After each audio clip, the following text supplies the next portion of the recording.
Welcome to the deep dive. Today we're going to be putting on our imaginary yellow jerseys and tackling the 2025 Tour de France route. Before we get started, don't forget to hit that like button and subscribe so you don't miss out on future episodes. Now, cycling fans are buzzing because the route just dropped, and we're going to analyze every twist and turn, every climb and descent. And I've got an expert here to help us break it all down so you can impress all your friends with your Tour de France knowledge. Ready to roll. Okay, first let's set the scene. We're talking 3,320 kilometers with a massive 51,500 meters of climbing, over 7 flat stages, 6 hilly stages, 6 mountain stages, and 5 summit finishes. What jumps out at you right away? Well, the organizers have really dialed back the flat stages this year. It's a clear sign that they're aiming for a more climber-focused race, which makes sense given the dominance of climbers like Pogačar and Vingegaard lately. Yeah, it almost feels like a challenge to those guys, doesn't it? Like the organizers are saying, all right, let's see what you can do in the mountains or king. Exactly. And speaking of challenges, the Mur de Bretagne is back. This climb is known for its steep finish, and it can really shake things up in the general classification, or GC, which is just a fancy way of saying the overall standings. I remember in 2021 when Mathieu van der Poel grabbed the yellow jersey on that climb. It was electrifying. But what does this mean strategically for the riders this time around? Well, the Mur de Bretagne favors the punchy riders who can explode on short, steep climbs. Think of it like a boxing ring, where a quick jab can win the round. We could see some early fireworks as the GC contenders try to gain an advantage, or at the very least, avoid losing time. So a real test right out of the gate. Then on stage 5, we've got the only individual time trial of the race, 33 kilometers flat from Cairn to Cairn. This is where the time trial specialists will shine. Absolutely. This stage is a gift for guys like Remco Evenepoel and Tadej Pogačar, who are incredible against the clock. Do you think this stage could significantly impact the overall G race? It's very possible.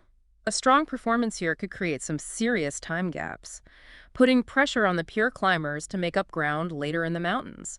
Imagine it like building a buffer, a cushion to fall back on when the going gets tough. Interesting. Now, something that caught my eye is that there are no bonus seconds awarded on mountain climbs this year. That's a big change. What are your thoughts on this? It's a bold move by the organizers. It might discourage those early attacks on the climbs. Without the bonus seconds as an incentive, riders might be more likely to conserve energy and wait for those final ascents to make their move. So it could turn the race into more of a chess match, less about those split-second attacks and more about strategic, calculated efforts. Exactly. It'll be interesting to see how the riders adjust their tactics. Speaking of tactics, Stage 10 looks like a potential turning point. It's Bastille Day, and the route takes the peloton into the massive central.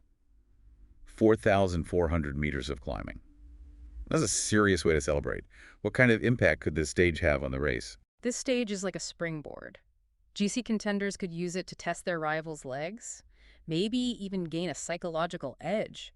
At the same time, it's a golden opportunity for those breakaway specialists who are aiming for a stage win. So lots of potential for drama and some early shakeups in the GC. And that's just the appetizer. We haven't even gotten to those monstrous mountain stages in the Pyrenees and Alps, which I think deserve their own deep dive. But for now, let's leave it there. All right, ready to tackle those mountain stages. Absolutely. Bring on the Pyrenees. We'll get ready for some serious climbing. Stages 12, 13, and 14 are all going to leave their mark on the peloton. Stage 12 features the Hautacam, a legendary climb that has seen its share of Tour de France history. In 2022, it was the stage where Vingegaard launched his attack and basically sealed his victory. Yeah, it's a climb that can make or break a rider's tour.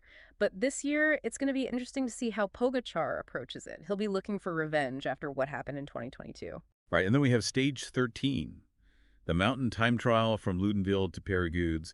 It's only 11 kilometers, but incredibly steep. Some people are even debating whether the riders will switch to their time trial bikes for this one. Yeah, that's the big question. Do you go for the aero advantage of a time trial bike, or do you stick with your road bike for better handling on those steep gradients? It's a real gamble, and it could have a big impact on the time caps. High stakes indeed. And then we have Stage 14, a classic Queen stage with over 5,000 meters of climbing. It includes iconic climbs like the Col d'Aspin and the Col du Peyresourde, culminating on the Luchon Superbanières. This stage is all about endurance and climbing prowess. We could see attacks from the GC contenders, and it's a prime opportunity for a breakaway to steal show. Now let's talk about the Alps. Stages 18 and 19 look absolutely brutal. Stage 18 takes the riders over the Col de la Madeleine and the Col de la Loze.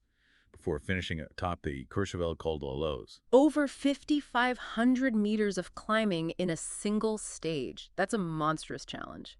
And then, as if that wasn't enough, they have stage 19, another beast with over 4,000 meters of climbing, ending on La Plaine. Some experts are calling this the toughest stage pairing they've ever seen in the Tour. It's going to be decisive.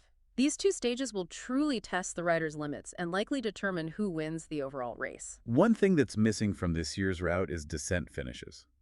We've seen some thrilling finishes on downhills in recent tours, but it seems like the organizers are playing it safe this time around. Yeah, it might be a way to reduce the risk of crashes, but it also changes the tactical landscape. Riders can't rely on making up time on a daring descent. They'll have to fight for every second on those climbs. So we'll see more emphasis on pure climbing ability and less on risky descending skills. Exactly. It will be fascinating to see how this impacts the race. Of course, we can't forget about the final stage, the traditional procession into Paris, and the sprint finish on the Champs-Élysées. That's a stage every sprinter dreams of winning. It's the culmination of 3 weeks of grueling racing and a chance to make history.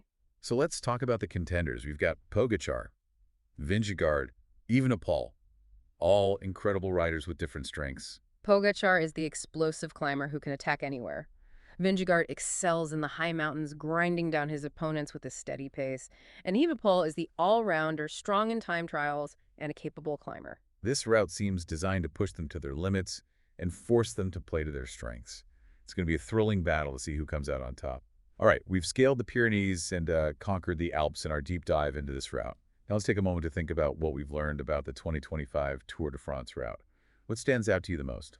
I think this route is a true test of all-around cycling ability. It's got everything. Punchy climbs, brutal mountain stages, a crucial time trial, and even a bit of Bastille Day drama. And the lack of descent finishes really adds a new tactical dimension. It's like the organizers designed this route to keep us on the edge of our seats the whole time.